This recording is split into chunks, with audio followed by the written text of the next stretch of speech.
Hello bavandimwe bene data kuri uyu mugoroba mwiza w'umugisha. N'ubundi tubanje kubasuhuza muri iki kiganiro cya Duel TV.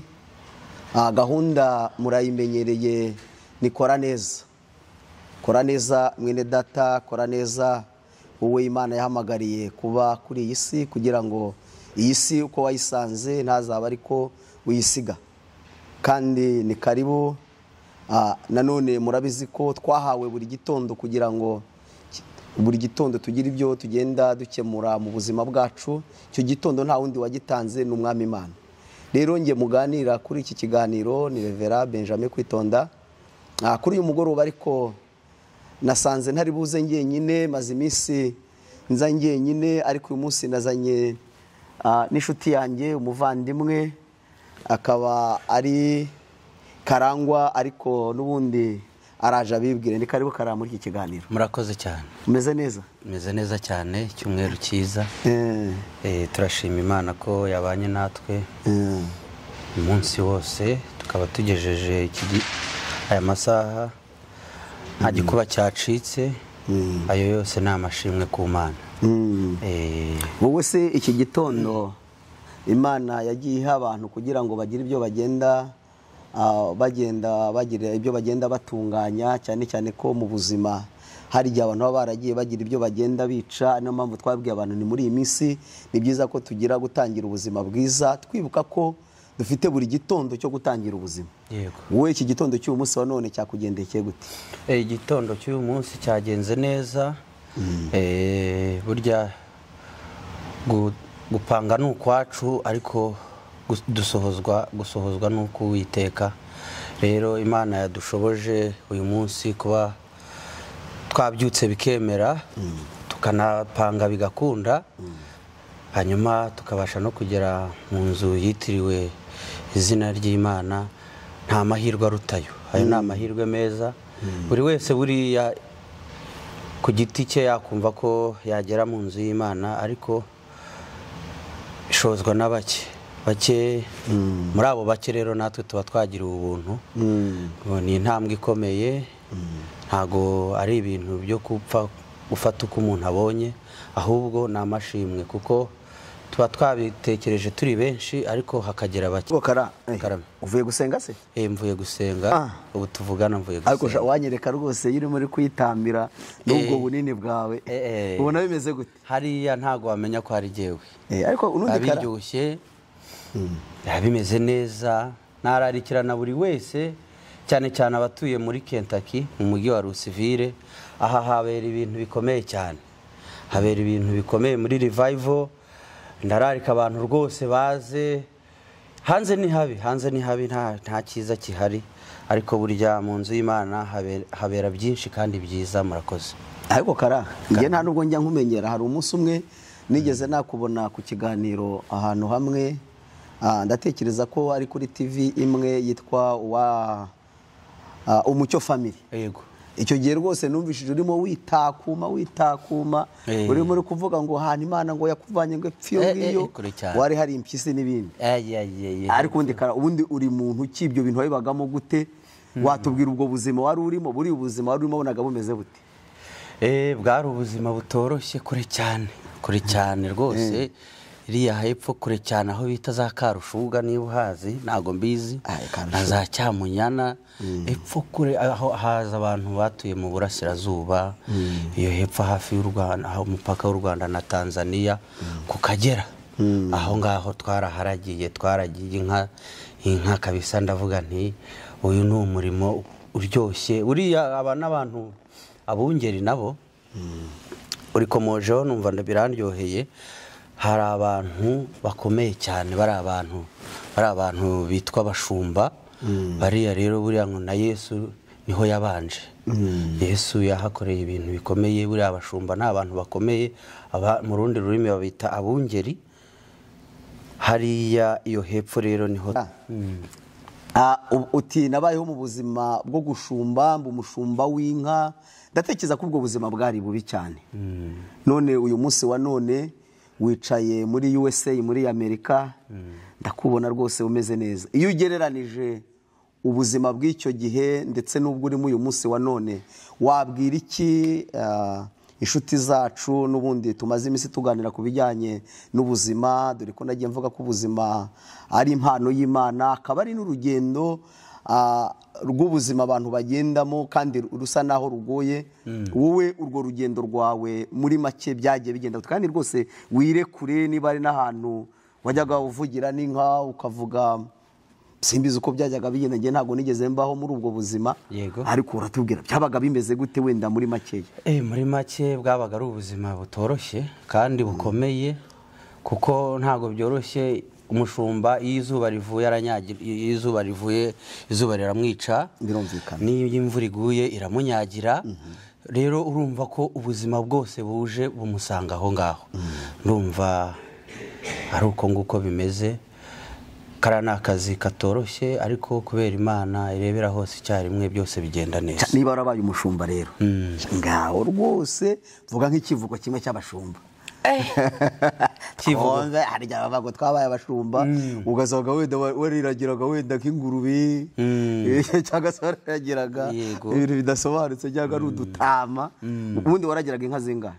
Yewe naragiraga inka zitari munsi y'inka 300. Ngaho rero tubwire. Harimo inka nyinshi cyane, gusa ndacyazibuka zimwe na zimwe. Hari izo bitaga za Mayenji na za Nshamayitu na za Kiroko na za Mpuga na za Kiremba, harimo n'izindi zitwa za Nkungu nyinshi cyane. Hakaba niyo nakundaga bitaga Kanyubure, kakama kakarugema hahango rwiganira ruyanje umubiri ngo itarange rushega nenya na rushumitenda hikaboronga cyo cyampoga. Urumva rero ubukoze hasi ukanyibutsa ibuye.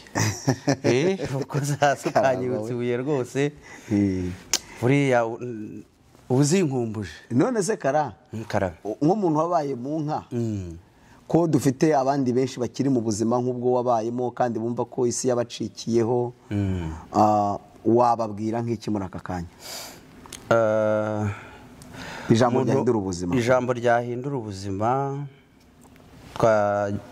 twarebera muri Zaburi ya 55. Sinzi niba wamfasha tukahasoma ngo ikoreze Uwiteka umutwaro wawe, nawe azakuramira. Ntabwo azakundira umukiranutsi kunyeganyezwa. Amen. Amen. Iryo jambo rero ngere riramfasha. Ndakeka n'undi waba ari muri buriya buzima, cyangwa se n'uwaba afite uburyo isi yamushaririye, uriya murongo aho ugize amahirwe akawugeraho akawusoma, wamufasha. Ese Kara, iyo utekereje ubuzima bwiza, utekereza ko ubuzima bwiza ari iki? Murakoze cyane. Na cyane ko muri iki gihe wamaze gufatisha ubuzima, ndabibona umeze neza. Ubuzima, abakuru nibo bavuga ngo ubuzima ngo burya burahinduka. Kuko Imana yaduhinduriye ubuzima, nawe yaguhindurira ubuzima. Imana yakoze ibitangaza, nawe yagukorera ibitangaza. Rero nta hantu kure Imana itakura uwayo, nta n'ahantu kure itageza umwana wayo. Murakoze. Ese ko muri iyi minsi stress zamaze abantu, na cyane hano muri Amerika, ngira ngo ujye ubibona cyane, hari amakampani menshi abantu bacu hano muri Amerika bakora, ukabona ko bananiwe, abandi bakabaho neza, birumvikana. Kuko twese ntabwo Imana aduhamagara kuba ababosi, nta nubwo Imana twese aduhamagara kuba abakene, kuko bimeze gutyo nta n'uwabasha kuba yayishima. Niyo mpamvu abo bantu bose babasha kuba muri izo ngero zose. Ariko iyo urebye ukabona ko abantu bahora bafite iminaniro, bananiwe cyane. Ese mu bashumba naho burya habayo iminaniro ibangamira ubuzima, bikaba byabateza n'uburwayi? Icyo nshaka kuvuga ni stress. Cyangwa se no muri Amerika naho ubona hari stress hari? Muri Amerika stress ntago yabura, kandi ahubwo irahari cyane. Kuyishobora kwirinda stress rero, icyambere no kwiringira ko Imana ishoboye byose, ukayikoreza umutwaro wawe, ukabasha kumva ko yakoze biriya izakora n'ibindi. Ijambo ry'Imana niryo ritubwira neza ngo mwikoreze imitwaro yawe. Niba Imana itubwira ngo tuyikoreze imitwaro yacu rero nta mpamvu yo kugira ngo twebwe twivune twiyikoreza imitwaro kandi hari Imana ishobora byose tugomba kuyitura. Murakoze. Okay, urakoze cyane Karangwa. Utigewe kugira ngo nirinde stress cyangwa nabandi bose nama nabaha no kugira ngo birinde stress. Bibuka ijambo ryavuzwe na mukuru we Dawidi aho yavuze ngo ikoreze Uwiteka imitwaro yawe yose kandi kuko yita kuri wowe. Ndatekereza koko nibyo koko kubaremwe n'Imana bakagombye kuba bibuka umuremyi wabo kubera ko ntago twaje ku isi twizanya ko watuzanye kandi uwo ngune wavuze ngo nimuze mwese aburuke n'abanumeriwe muze musange ndabaruhura. Amen. Urakoze cyane Karangwa. Ndatekereza ko ari ibyo ngibyo. None ariko ngakoza akazo kanyuma kamatsiko. Ese ufite Medicaid cyangwa Medicare? Medicaid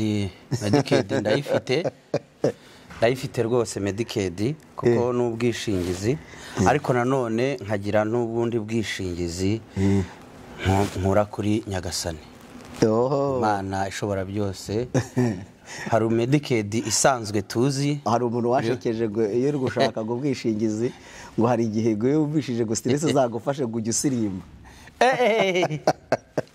Iriya rero ni Medicaid ya mbere. Iriya ni assurance. Iriya ni assurance kuko irafasha. Ese Karame, hari iyo ufite amahoro mu mutima cyangwa iyo mvuto yafite?